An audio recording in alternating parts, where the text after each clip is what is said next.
Bonjour à tous mes chers amis footballistiques, qu'est-ce que vous dites aujourd'hui? Bienvenue sur la chaîne de Del Piazza où on va un petit peu parler de ces moments qui ont été forts malgré tout, qui m'ont impacté dans cette année 2025 et faire un petit récap de ces 5 moments foot bien évidemment qui ont été assez marquants. D'ores et déjà, je vous souhaite à toutes et tous une très très bonne année 2026 qui, à mon avis, va nous réserver encore énormément de surprises footballistiques, des annonces complètement folles, une Coupe du Monde qu'on va essayer bien évidemment de suivre. Mais voilà, au moment où vous allez regarder cette vidéo, je serai sûrement en déplacement. Et donc j'ai prévu quelques séries de vidéos, que ce soit foot ou cinéma, où on va vraiment parler de ces moments marquants de l'année 2025. Et cette vidéo sera bien évidemment consacrée au foot, où, vous le savez, voilà, je débriefe quand même régulièrement pas mal de matchs et on parle régulièrement Diable Rouge, championnat belge, Ligue des Champions, foot espagnol. Enfin voilà, on essaye d'un petit peu brasser tout ce qu'il y a dans l'actu foot évidemment. Et donc j'avais envie de commencer avec une mention honorable qui n'est pas dans mon top 5, mais c'est quand même un moment qui, moi, m'a quand même touché. C'est tout d'abord le comeback de la RAL, donc du club de La Louvière en Belgique, qui revient au devant de la scène du football belge. Je me souviens avoir assisté à ce match, en avoir fait une vidéo. Étant belge, étant wallon, il y a nettement moins de clubs professionnels dans l'élite du football belge. Et un de plus avec la RAL, franchement, voilà, c'était assez émouvant de voir, de voir l'engouement qui est en train de renaître du côté de la RAL. Et vraiment, je tenais à le souligner avec le travail qui a été fait là-bas, avec un très bon coach, Fred Taquin, enfin, une bonne direction, Salvatore Curaba. J'ai été voir un match à la Louvière contre le Cercle de Bruges cette année, en 2025. Et franchement, c'était vraiment très sympa, un très chouette stade, une très belle ambiance. Et donc j'avais envie de les mentionner dans cette vidéo. Alors, top 5, un des moments évidemment marquants au niveau de l'actualité des Diables Rouges, c'est bien évidemment l'arrivée de Rudy Garcia sur le banc en tant que nouveau sélectionneur de l'équipe nationale. Voilà, avec des hauts, des bas, des matchs compliqués. On se souvient notamment d'un match aller-retour en Ukraine, contre l'Ukraine, pour voir si on allait rester ou pas en première division de la National League, avec une défaite sanglante, enfin, avec des inquiétudes au match aller. Très bon match où on finit par gagner au match retour. Donc, voilà, il y a eu plein de matchs comme ça où on a vu de belles choses sous Rudy Garcia, mais des choses aussi très inquiétantes. Ça va être une année évidemment charnière ici avec cette Coupe du Monde. Qu'est-ce que Rudy Garcia va pouvoir proposer avec cette équipe nationale? Ça va être vraiment intéressant, mais on verra une fois la grosse compétition arriver. Il y a des matchs, je trouve, oui, contre le Pays de Galles et contre la Macédoine, où ça a été difficile. On a souffert. On a souffert. On a un déplacement au Kazakhstan aussi, qui n'a pas été simple du tout. Donc voilà, des matchs où voilà, on est dans une équipe en reconstruction, évidemment, avec une absence de Lukaku et de Kevin De Bruyne, ça, voilà. Mais avec le potentiel qu'il y a, on va voir ce dont Rudy est capable de faire lors de cette Coupe du Monde. Ça va être vraiment très intéressant. Mais vous êtes bien évidemment parti des moments forts au niveau de l'année des Diables Rouges. En top 4, j'avais vraiment envie de mettre le titre en Belgique. Pour rester vous inquiétez pas, après on s'envolera un peu de notre petite Belgique. Mais j'avais envie de mettre en avant le titre de l'Union Saint-Gilloise, qui n'avait plus remporté de titre depuis énormément d'années. Et ça faisait quelques années où ils frôlaient à chaque fois. Il leur a manqué un petit peu d'expérience dans le dernier sprint final que sont les playoffs. Et ils ont réussi en 2025 à gagner ce titre et c'était vraiment mérité. Très très impressionnante équipe de l'Union, un travail qui est fait depuis quelques années qui est très impressionnant, avec à chaque fois des joueurs où ils ont fait des plus-values exceptionnelles.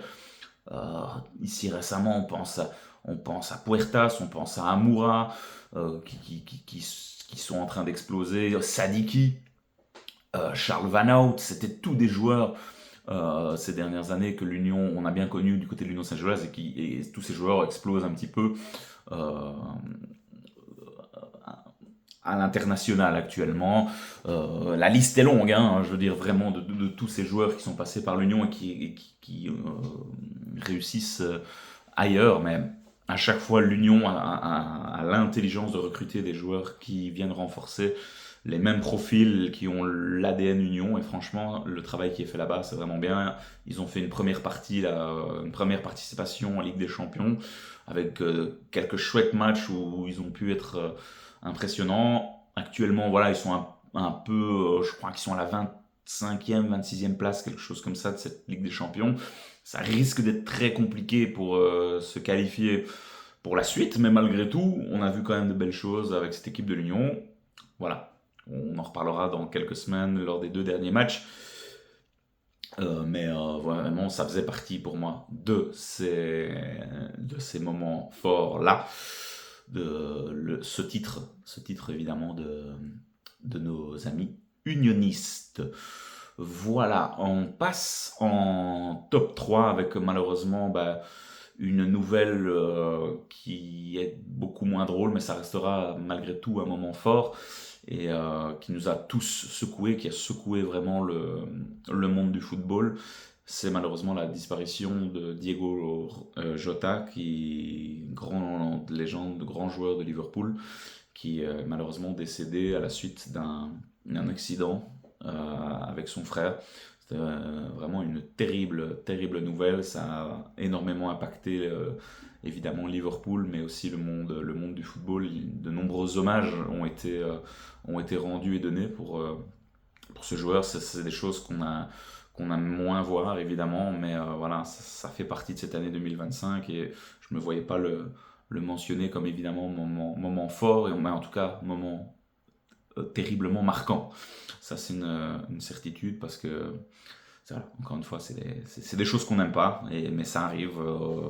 Je me rappelle aussi de François Sterkele qu'on avait bien connu en Belgique où j'avais vécu ce moment-là, donc c'est toujours très très très très délicat. Et voilà, ces jeunes joueurs qui disparaissent suite à un accident alors qu'ils ont toute leur carrière devant lui, voilà, c'est toujours un peu révoltant, mais voilà, ça fait partie malheureusement des, des aléas et de la vie. Et il faut malheureusement le mentionner. Mais quel joueur ce Diego Jota. Et avec Liverpool, voilà, on se souvient bien évidemment de ses nombreux buts marqués. Sa disparition nous aura tous, fans de foot, bien évidemment plus que marqués.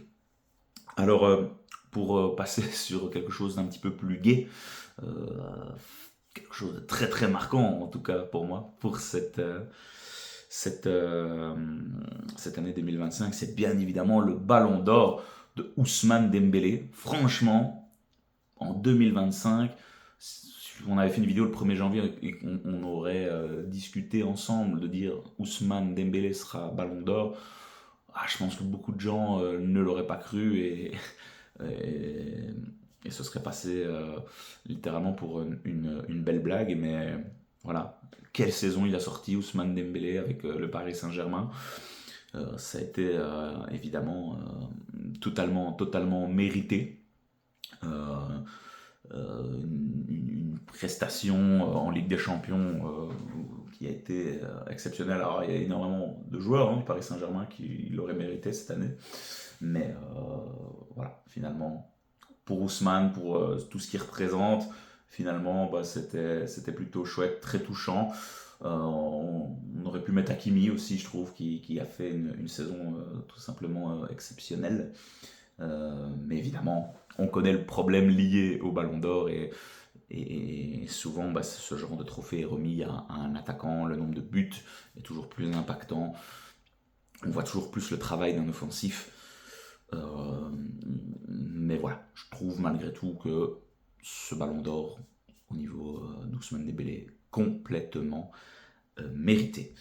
Et avant de partir sur le top 1, j'avais envie quand même de souligner aussi, en mention honorable, c'était ce match complètement fou entre l'Inter de Milan et le Barça en demi-finale, mais qui est parti dans tous les sens. J'avais jamais vu ça, des buts à profusion, un scénario de match où on pensait que le Barça était tranquille et l'Inter qui revient en toute fin de match. Enfin, c'était un scénario complètement dingue. Jamais on aurait pu imaginer un tel scénario. Et quelle soirée de foot! Je me souviens avoir fait un débriefing. J'étais vraiment sur le cul et ce match-là a été tout simplement incroyable. À mentionner aussi, bah, je me souviens de ce match Arsenal-Real Madrid avec les deux coups francs de Declan Rice qui vient tuer Thibaut Courtois. Ça fait partie des moments forts aussi où vraiment là, le Real a croulé. Le Real de Carlo Ancelotti, voilà, plus rien ne fonctionnait littéralement. Euh, et puis bah, l'arrivée de Xavi Alonso du côté madrilène. Donc voilà, tout ça, c'est des petites mentions honorables, bien évidemment, mais qui ont, je pense, marqué l'année de tout fan de football. Et bien évidemment, en top 1, comment ne pas mentionner cette première victoire en Ligue des Champions du Paris Saint-Germain, tant attendue, cette première Ligue des Champions, cette première étoile qu'ils ont finalement réussi à obtenir après tant d'années où ce trophée était convoité par le Paris Saint-Germain. Tellement de stars sont venues, tellement d'argent a été investi. Et finalement, c'est l'année après le départ de Kylian Mbappé où tout le monde pensait que ce Paris Saint-Germain-là allait être en reconstruction avec Luis Enrique. Mais quel collectif Luis Enrique a réussi à construire en très peu de temps, vraiment en donnant vraiment des responsabilités. On en parlait au Ballon d'Or, Ousmane Dembélé qui a été replacé en numéro 9 avec l'arrivée de Kvaratskhelia, des émergences comme Barcola, comme Désiré Doué, des saisons exceptionnelles des latéraux comme Achraf Hakimi et Mendes, et bien évidemment au milieu de terrain, l'explosion de Vitinha, João Neves et leur association avec Fabian Ruiz. Voilà, quel collectif dans ce match où vraiment ils ont été exceptionnels et qu'ils ont détruit littéralement l'Inter de Milan dans une finale. On n'avait plus vu ça depuis très très longtemps et voilà. C'est mérité, qu'on aime ou pas le Paris Saint-Germain, mais clairement la saison qu'ils ont sortie, elle était vraiment à mettre en avant et c'était bien évidemment, je pense, le moment foot, en tout cas pour moi, bien évidemment c'est subjectif, mais c'était le moment le plus marquant pour cette année 2025. Voilà pour mon top 5. Alors, évidemment, peut-être qu'il y a d'autres faits, vous, qui vous ont marqué. N'hésitez pas à me les mentionner en commentaire. Qu'est-ce qui vous a marqué? Vous pouvez partir dans tous les sens. Peut-être que j'ai raté des énormités. Donc, je suis ouvert à la discussion, mes chers amis. N'hésitez pas à me donner vos retours, à donner si vous êtes d'accord avec moi sur ce top 5 là. Est-ce qu'il y a des différences? Je lirai vos commentaires et ce sera un plaisir d'éventuellement en discuter, en débattre tous ensemble. Voilà, restez branchés mes chers amis parce que cette année 2026, croyez-moi au niveau foot, il y aura énormément de contenu sur cette chaîne.